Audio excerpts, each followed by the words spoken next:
नमस्कार दोस्तों, मैं डॉक्टर स्वप्निल सागर जैन निरामय होम्योपैथी के अपने इस YouTube चैनल पर आप सभी का बहुत बहुत स्वागत करता हूं। दोस्तों, हम में से हर दूसरे तीसरे व्यक्ति को बालों के झड़ने की, बालों के दो मुंहेपन की, बालों में डैंड्रफ होने की, सफ़ेद बाल होने की बहुत सारी समस्याएं होती हैं। अब इन समस्याओं के लिए हम मार्केट में जितने भी प्रकार के प्रोडक्ट्स अवेलेबल होते हैं, चाहे वो माइनॉक्सिडिल हो एलोपैथी का, चाहे वो आयुर्वेद का कोई भृंगराज का तेल हो, चाहे वो होम्योपैथी का आर्निका का कोई प्रोडक्ट हो, हम सब चीज़ों का यूज़ करते हैं। लेकिन हमें बहुत कम लोग ऐसे मिलते हैं जिनको उन चीज़ों से रिजल्ट मिलते हैं और बहुत ज़्यादा लोग ऐसे होते हैं जिनको उन चीज़ों से कोई रिजल्ट नहीं मिलते हैं। उसी तरह का एक प्रोडक्ट होम्योपैथी में यूज़ किया जाता है जिसे जैबोरैंडी कहा जाता है। अब जैबोरैंडी के बारे में लोगों के मन में बहुत सारी भ्रांतियां होती हैं। बहुत सारे लोग मुझसे तरह तरह के क्वेश्चन जैबोरैंडी से रिलेटेड पूछते रहते हैं। तो आज इस वीडियो में मैं उन सारी शंकाओं का समाधान आपके बीच करूंगा कि जैबोरैंडी आखिर है क्या, हमें उसका यूज कब करना चाहिए और जैबोरैंडी को किन लोगों को यूज नहीं करना चाहिए और किस कंडीशन में यूज नहीं करना चाहिए।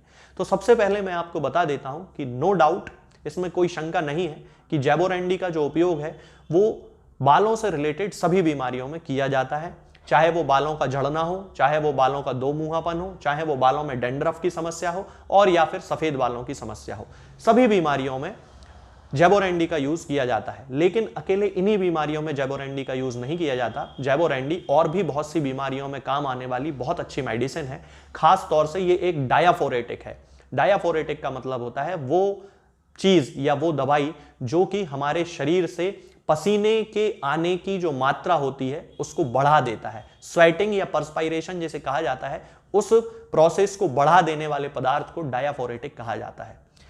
तो जैबोरैंडी भी एक बहुत अच्छा डायाफोरेटिक होता है। जैबोरैंडी का जो उपयोग है वो ज्यादातर सामान्य रूप से बालों से रिलेटेड समस्याओं में किया जाता है, लेकिन बहुत सारी बीमारियां जैसे कि ड्रॉप्सी हुआ, कैटेरा हुआ, बहुत सारी बीमारियों में जैबोरैंडी का उपयोग जो है बहुत सफलता के साथ होम्योपैथी में किया जाता है। अब मैं आपको बताता हूं जैबोरैंडी के मदर टिंचर से रिलेटेड सबसे बड़ी भ्रांति को। बहुत सारे लोग जिनको बालों से रिलेटेड जो भी समस्याएं होती हैं उनके लिए जब वो किसी होम्योपैथिक डॉक्टर के पास जाते हैं तो वो उनको मदर टिंचर यूज करने के लिए दे देते हैं।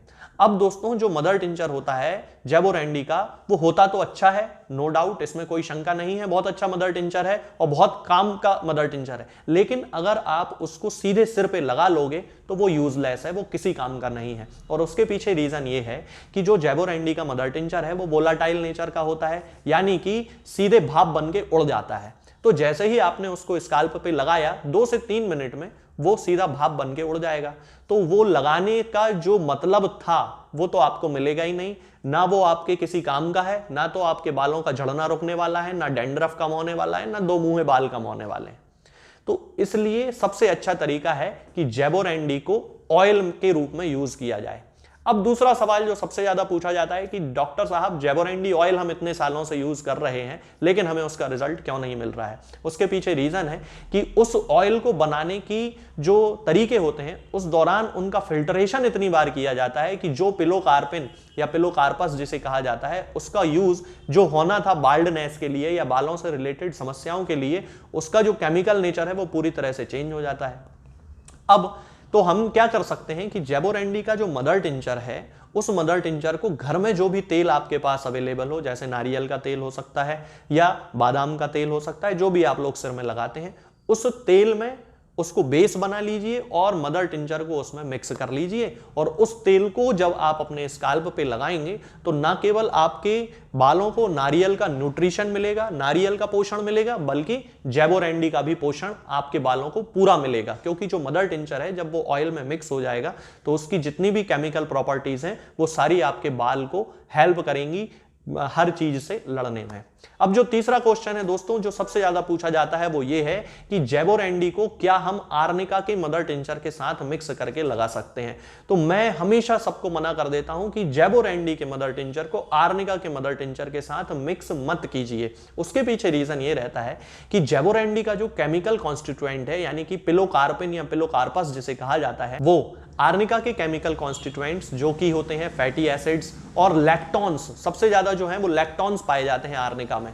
तो आर्निका के अंदर पाए जाने वाले लैक्टोन्स और जैबोरैंडी के अंदर पाए जाने वाला पिलोकार्पिन, एक दूसरे का एंटागोनिस्ट होता है, एक दूसरे को केमिकली इनर्ट कर देता है। तो अब जब आपने जैबोरेंडी को आर्निका के साथ मिक्स कर लिया, किसी डॉक्टर ने अगर आपको सलाह दे भी दी या आपने अपने ही हिसाब से उसको मिक्स कर भी लिया, तो वो किसी काम का नहीं रहा। ना तो जैबोरेंडी काम करने वाला है और ना ही आर्निका काम करने वाला है। तो मैं आपको यहां पे ये सलाह दूंगा कि जैबोरेंडी को आर्निका के मदर टिंचर के साथ मिक्स मत कीजिए। अब चौथा सवाल है कि जैबोरेंडी को किन लोगों को यूज नहीं करना चाहिए।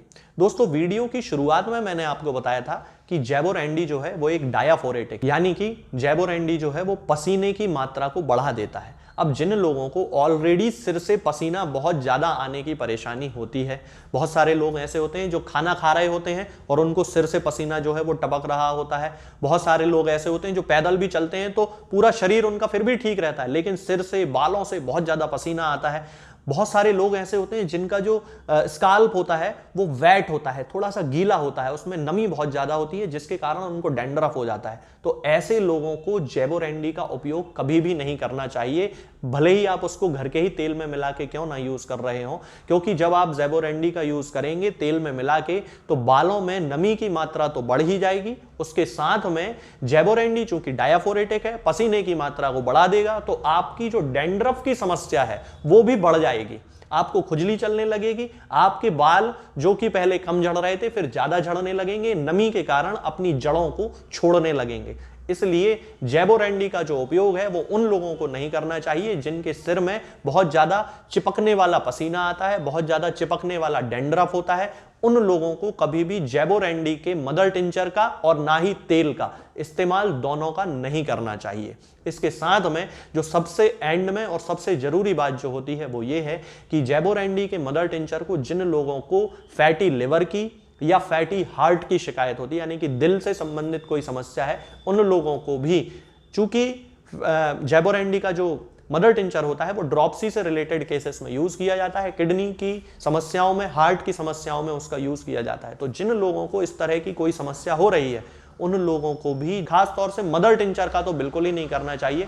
तेल तो फिर भी चूंकि लोकल एप्लीकेशन है, ऊपर से लगा लिया, कोई दिक्कत नहीं है, लेकिन इंटरनली कभी भी उसको यूज नहीं करना चाहिए। तो दोस्तों, जैबोरेंडी का यूज हम कर सकते हैं, बालों से झड़ने की समस्या को रोकता है, बालों में डैंड्रफ की समस्या को रोकता है, लेकिन डैंड्रफ सूखा वाला हो, बालों में जो दो मुहापन होता है उसको ये खत्म करता है। लेकिन जो वीडियो में अभी आपको मैंने सावधानियां बरतने को कहा है उनका इस्तेमाल यदि किया जाए तो फिर जैबोरेंडी हमारे लिए लाभदायक है, अन्यथा उससे बहुत सारी हानियां हो सकती हैं। आज के इस वीडियो में दोस्तों फिलहाल इतना ही।